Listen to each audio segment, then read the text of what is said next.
Hi mga ka-L! Kamusta ang inyong araw? Eto na naman tayo at magpe-prepare ng isang delicious exotic food.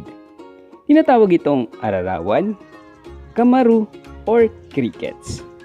Kahit ano man ang tawag natin dito, isa itong sa mga favorite dish ng mga Kapampangan. And according to InsightPest.com, crickets contain more calcium than milk, more iron than spinach, more fiber than green beans.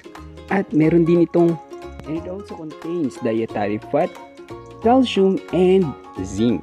So napakasustansya talaga ng insektong ito.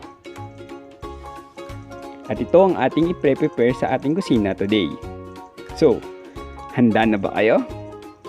Umpisa na natin ang pagluluto. Samahan niyo ako ha. Tara!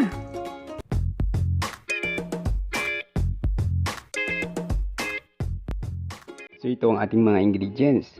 Kailangan natin ng luya, bawang, sibuyas. Kailangan din natin ng sili, paminta,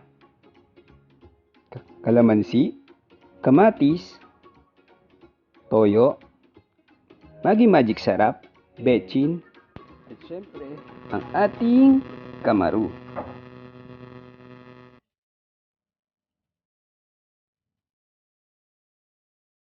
So, umpisa na natin ang pagluluto.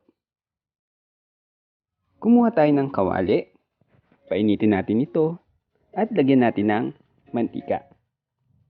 Hintayin nating uminit yung ating mantika bago natin ilagay yung ating mga ingredients.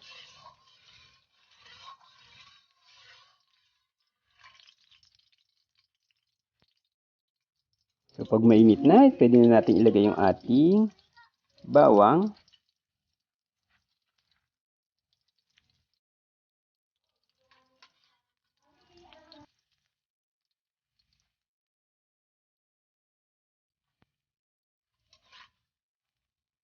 at ang ating sibuyas.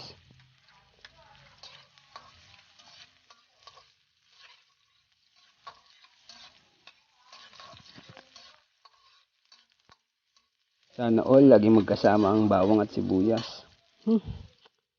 At sa puntong ito, pwede na natin ilagay yung ating kamatis. So, konti lang ilalagay natin. Dahil kahit naman sobra ibigay mo, di ka rin naman yung mahal. Di ka niya talaga mamahalin. Sa puntong ito, pwede na natin ilagay yung toyo. Bango. Naalala na naman kita sa toyo. Sana magbago ka na. Joke lang. So ngayon, ilagay na natin yung ating masarap na kamaru o ararawan. Siyempre bago mo yan nahuli, marami ka pang pinagdaanan dyan. Naboy mo, tapos nadapa ka, tsaka nasaktan. Pero siyempre, di mo hahayaan at babaon ka muli para manghuli ng mas better. Bayang mga hugot ko ngayon ah. So ayan, halu-haluin lang natin yung ating kamaru.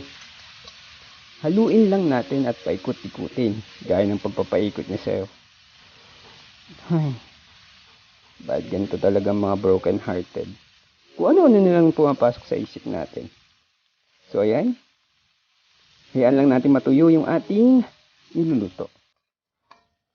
Mas masarap kasi na medyo crispy yung ating kamaru. Ilagay na natin ngayon yung ating sili. Depende sa inyo kung gaano kaanghang. Kung kaya mong tiisin ng hanghang. Alam ko namang matapang ka. Diba nga? Na kaya mong wala siya. At ngayon, lagyan na natin ng Maggi Magic Sarap. Pero, ang sarap, saan mo lang malalasap. At lagyan na natin ng kalamansi. Para medyo may asin ang ating recipe. At yun na nga. Saan ba papunta to? Kundi sa pagtatapos. Kaya atin na itong i-plating. At ito na nga ang ating finished product recipe today. Ang ating crispy adobong kamaru o crispy adobong ararawan. Curious na ba kayo sa lasa? Siyempre, ako muna titikim nito. Isang kagat lang. So, ayun na nga. Sa mga curious peeps out there, nire-recommend ko na tikman nyo ang itong recipe na ito.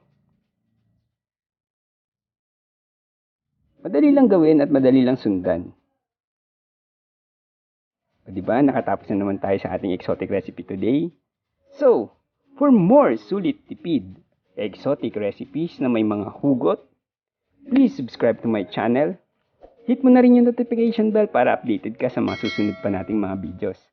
Maraming salamat sa inyong suporta. Share mo rin tong video kung nagustuhan mo.